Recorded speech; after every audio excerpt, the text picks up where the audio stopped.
Hello, future viewers. I had intended to make a video on what I should do next with the usual polling strategy, but then I realized that I kinda sorta promised I would do certain things, and thus this is going to be a little more complicated. I'm going to start with what I am definitely going to do, and then I'll move on to what is a bit more up in the air and up for viewer input. Well, as you are observing right now, the first thing I am doing is gratuitous space battles, where my experienced brother and I are going to talk about fighters and how they're useful in this game. Hooray! Why purple beams are the best beams, and are plasma cannons a good tool for vaporizing enemy fuel tanks? We'll observe all of that as I play through the single-play missions, possibly some of the campaign, probably not all of it since I've heard it's huge and possibly never-ending. And just in general, do our best to have a good time because this game is fairly well designed for that. I may be able to make some of it interesting as well. Moving on, I also said that I would do Armored Core Silent Line. I've already mentioned this previously, but I first started up this game with the intention of getting all the hidden parts related to missions. However, while there are written guides on what the requirements are, I couldn't find any playthroughs or other playlists showing the finer details of it in the form of actually doing it themselves. So that's what I plan to do very soon. I'm probably going to splice in Armored Core videos with the gratuitous space battle videos. Also, since the confirmation of getting the hidden part does not happen until the end of a mission, this bit of playthrough, I should just say playlist, is going to be me playing through all of the missions just under some special constraints or secondary objectives that the game does not really tell you about ahead of time or at all. So that might be fun as well. Now, for games that we can possibly decide on but are not completely set in stone yet, let's take a look at Colony Wars 2. In this game, they've made quite a few changes. For example, you can select your ship, and also do some moderate customization on it, using resources that you gather by winning missions. So that's cool. They've done some things to differentiate the weapons some more, such as plasma weapons are not slow, short-range, rapid-fire things anymore.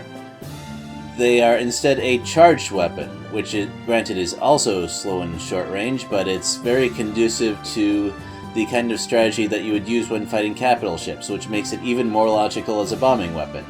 Nice. There's also greater mission variety, which the first game needed.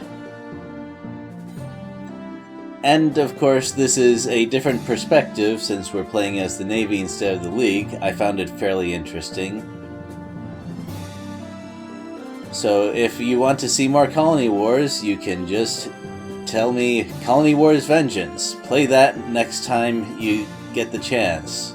Or next time you're done with the stuff you already promised, or something like that. Or if you don't want that, if you'd prefer a real-time strategy game, I have something on the list. It is Impossible Creatures. This real-time strategy game is a little unconventional with how units are designed. Yes, you design your own units by combining animal features.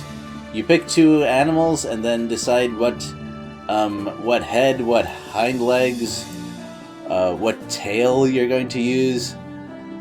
I think what torso as well. And depending on those decisions, your units will get special abilities and default attacks, depending on what limbs they have. You're going to get some pretty wacky looking creatures this way, which of course is completely by design. and then you send them out and hope that your combination of traits is more effective than whatever the enemy puts out. And then there's the usual stuff about resource gathering and producing more units. But this is... First of all, I can't think of a whole lot of real-time strategy games that let you just design units, and also, this is unique in more than one way, let's say. Granted, there's probably one or two combinations that'll end up being overpowered, but I kind of like the idea of experimenting with stuff anyway to see what kind of monstrosities we end up with. Yeah, I was a little surprised when I discovered this game, and after playing around with it, I felt more people need to know about this.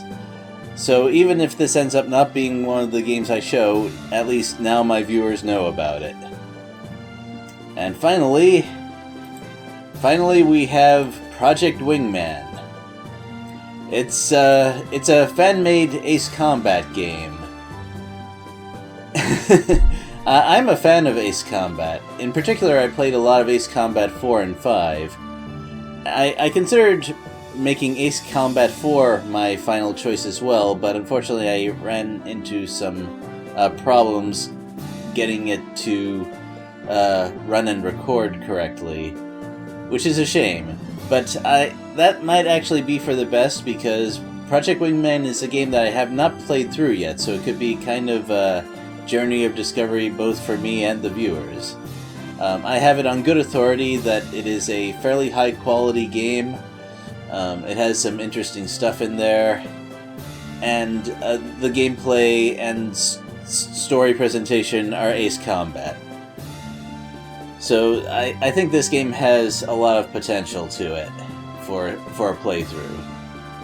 Well, I think that's about it, so go ahead and tell me what you want of the last 3 games I presented, and regardless of the answer, get ready for Gratuitous Space Battles and Armored Core, because we're going to see some of those.